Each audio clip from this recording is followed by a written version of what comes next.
Invisible Man, Great Records. Yen özümden uzakta, öz-özümden daşlaşıyan Ekiyle bugün insanlarıma aslaşıyan Mene münüz çekmedim, hiçbir hadis ezemedim Bir gezip kogunlara ikinci gözlemedim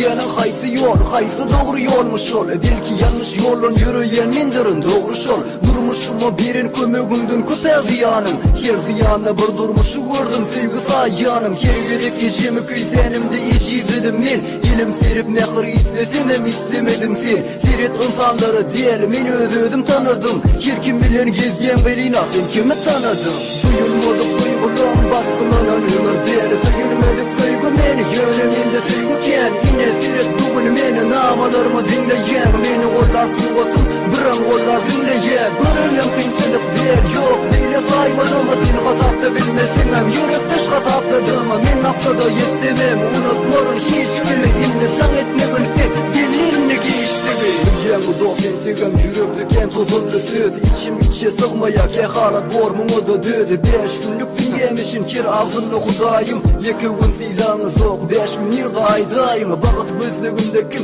siyaha sohbette kim Bir ağız çörü için gizinler kara günde kim Kendi pulu kıyın olur uğraşma beyle pullu gün Dost beyle söyme pusuz ülmeli olsan kugul Diyen sözler bilen öz-özümüdü ümit var İçim can bakıram yok olsun sonun ümit şol Gizin yürek mende var ayıp dele sözümü Neger ayıp bolyan olsa men günahını sözlücük Bilyenmin men öz-özümden korkan kimen bir huday Şu günümü göryen yertir özün beyiklikte say Invisible bolsam unutman geçen yolumu Eğer kim olsam merdan unutma öz yolumu Duyulmadık duygulan baskılanan ömür değil Söyülmedik söygü meni yöneminde söygüken Yine seyret bugün meni namalarımı dinleyen Meni kollarsın otun biran kollar dinleyen Bölüm kınçılık der yok Dile saymadığımı seni kasapta bilmesin hem Yürek dış kasapladığımı men naftada yestemem Unutmarım hiç kimi imni can etme gülsen Dilini geçti mi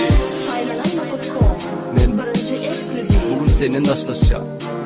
Erter kugün öz-özümdür Namalarım yönü köy